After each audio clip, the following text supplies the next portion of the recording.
Julian,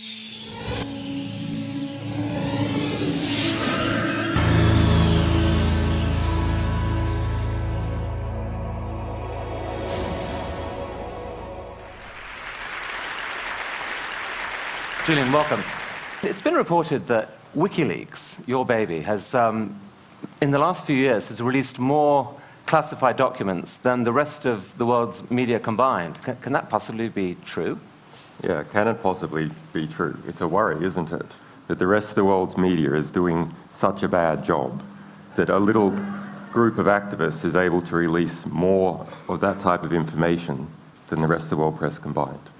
How does it work? How do people release the documents, and how do you secure their privacy? Well, so these are, as far as we can tell, classical whistleblowers, and we have a number of ways for them to get information to us. So we use this state-of-the-art encryption to bounce stuff around the internet to hide trails, pass it through legal jurisdictions like Sweden and Belgium to enact those legal protections. We get information in the mail, the regular postal mail, encrypted or not, vet it like a regular news organization, format it, which is sometimes something that's quite hard to do when you're talking about giant databases of information, release it to the public, and then defend ourselves against the inevitable legal and political attacks. So you make an effort to ensure the documents are legitimate, but you actually almost never know who the identity of the source is. That's right. Is. Yeah, very rarely do we ever know. And if we find out at some stage, then we destroy that information as soon as possible. God damn it.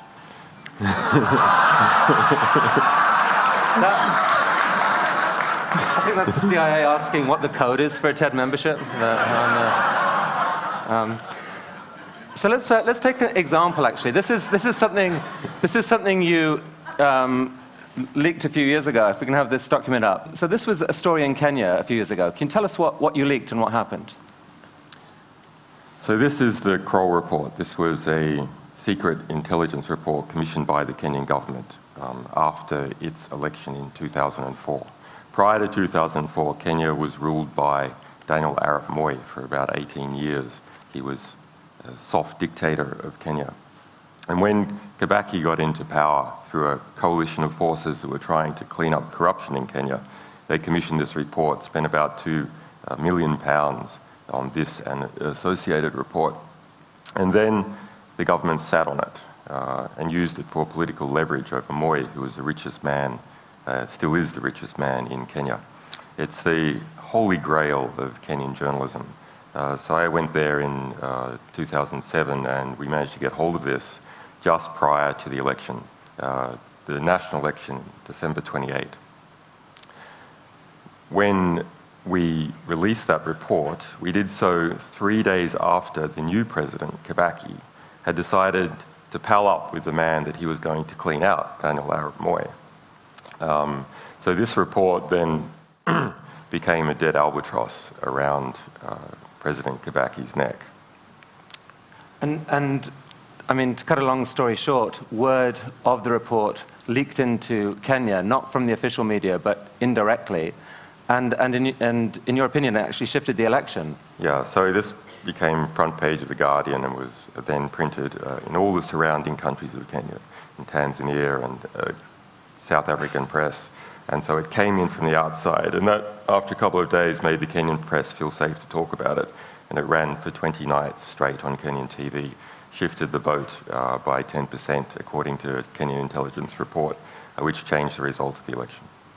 Wow. So your leak really substantially changed the world. Yep.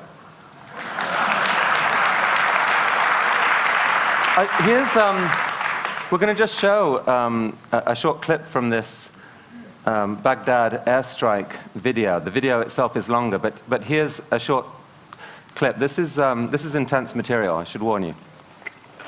Once you get on, just open off. Yeah, Roger. I see your element. You got about 4 Humvees right along this. You're clear. All right, firing. Line here. When the state line, let me know when you have it. We'll shoot. Light them all up. 002 traffic, 260. Come on, fire. Hey, Roger.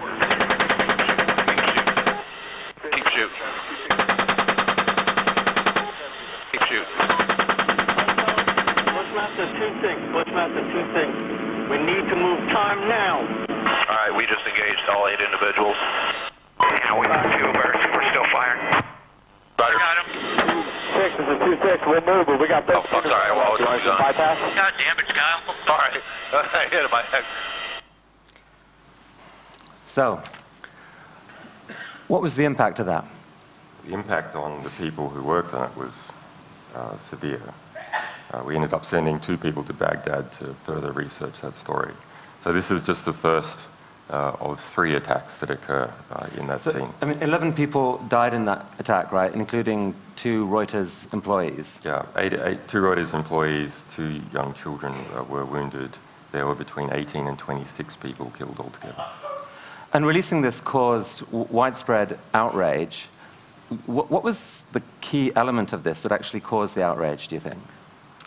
I don't know. I guess people can see the gross disparity in force. You have guys walking in a relaxed way down the street, and then a Apache helicopter sitting up at 1 kilometre firing 30mm cannon shells on everyone, looking for any excuse to do so, and killing people, rescuing the wounded. And there was 2 journalists involved who clearly weren't insurgents because that's their full-time job.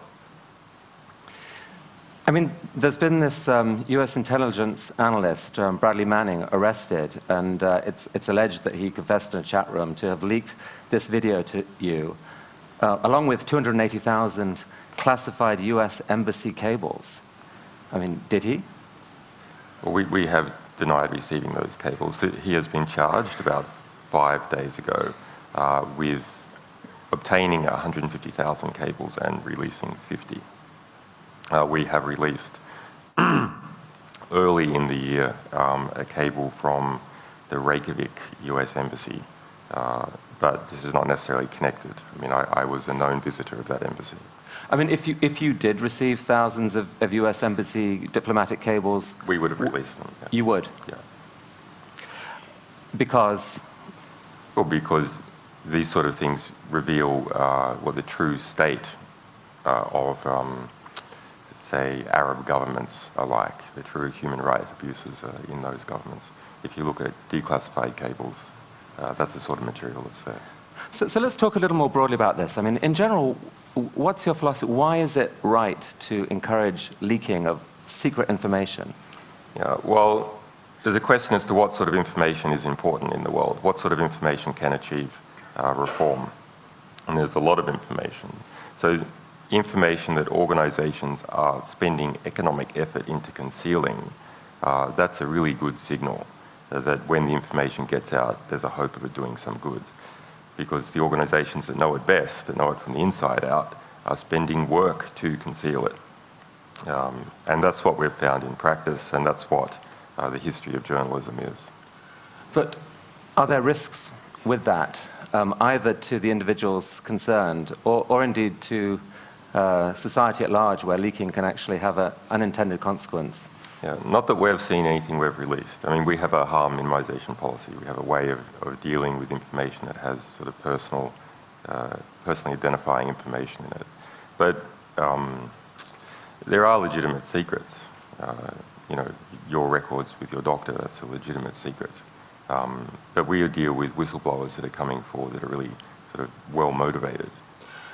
So they are well motivated. And what would you say to, for example, the the parent of someone whose son is out serving the US military, and he says, you know what, you've put up something that someone had an incentive to put out. It shows a US soldier laughing at people dying. You know, that gives the impression, has given the impression to millions of people around the world that US soldiers are inhuman people. Actually, they're not. My son isn't. How dare you? What would you say to that? Yeah, we do get a lot of that. But remember, the people in Baghdad, the people in Iraq, the people in Afghanistan, they don't need to see the video. They see it every day. So it's not going to change their opinion. It's not going to change their perception. That's what they see every day. It will change the perception and opinion of the people who are paying for it all. And that's our hope. So you found a way to shine light into what you see as these sort of dark secrets in companies and in government. Light is good. But do you see any irony in the fact that in order for you to shine that light, you have to yourself create secrecy around your sources? Not really. I mean, we don't have any WikiLeaks dissidents yet. We don't have sources who are dissidents on other sources. Should they come forward, I mean, that will be a tricky situation for us, but we are presumably acting in such a way that people feel morally compelled to continue our mission, not to screw it up. I'd actually be interested, just based on what we've heard so far, just to get I'm curious as to the opinion in the TED audience, and you know, there might be a couple of views of WikiLeaks and of Julian. You know, hero, people's hero, bringing this important light, dangerous troublemaker. Who's got the hero view? Who's got the dangerous troublemaker view? Well, it's... Oh, come on. There must be some. It's a soft crowd, Julian, a soft crowd. We have to try better. Let's show them another example. Now, here's something that you haven't yet leaked, but I think for TED, you are. I mean, it's an intriguing story that's just happened, right? Yeah. What is this? So this is like a sample of what we do sort of every day. So late last year, in November last year, there was a series of well blowouts in Albania, like the well blowout in the Gulf of Mexico, but not quite as big. And we got a report, a sort of engineering analysis into what happened, saying that in fact security guards from some rival various competing oil firms had in fact parked trucks there and blown them up. And the Albanian part of the Albanian government was in this, et cetera, et cetera. And the engineering report had nothing on the top of it. So it was an extremely difficult document for us. We couldn't verify it because we didn't know who wrote it and knew what it was about. So we were kind of skeptical that maybe it was a competing oil firm just sort of playing the issue up. So under that basis, we put it out and said, look, we're skeptical about this thing. We don't know, but what can we do? The material looks good, it feels right, but we just can't verify it. And we then got a letter just this week from the company who wrote it, wanting to track down the source. Saying, hey, we want to track down the source, and we were like, oh, tell us more. What document is it precisely you're talking about? Can you show that you had legal authority over that document? Is it really yours? So they sent us this screenshot with the author in the like Microsoft Word ID. Yeah.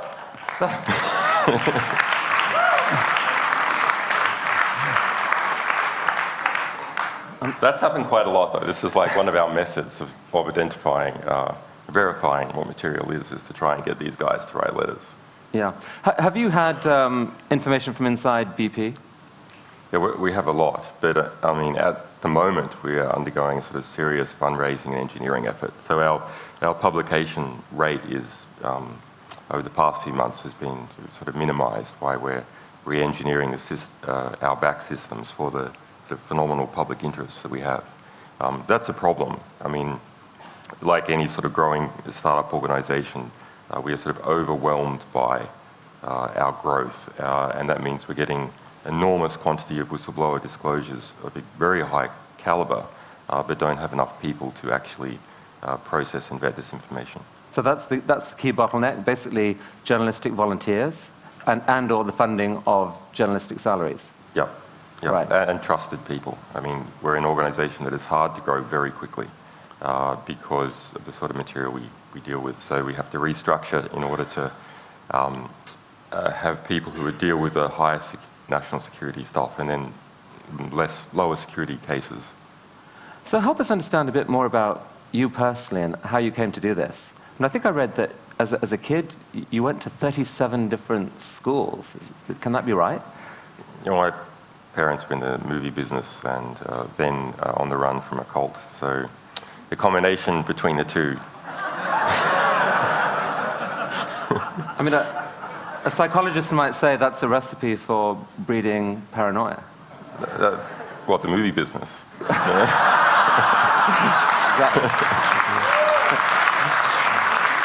But you were also, I mean, you were also a hacker at an early age and ran into the authorities early on.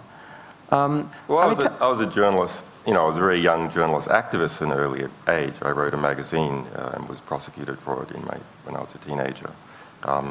So you have to be careful with hacker. I mean, this is a method that can be deployed for various things. Unfortunately, at the moment, it's mostly deployed by the Russian mafia in order to steal your grandmother's bank accounts. So this phrase is not as nice as it used to be. Yeah, well, I certainly don't think you're stealing anyone's grandmother's bank account. But what about, I mean, your core values? Can you give us a sense of what they are and maybe some incident in your life that helped determine them? I'm not sure about the incident, but the core values, well, capable, generous men do not create victims, they nurture victims. And that's something from my father and something from other capable, generous men that has been in my life. Capable, generous men do not create victims, they nurture victims. Yeah, and you know, I'm a combative person, so I'm not actually so big on the nurture, but some way, there is another way of nurturing victims, which is to police perpetrators of crime. And so that is something that has been in my character for a long time.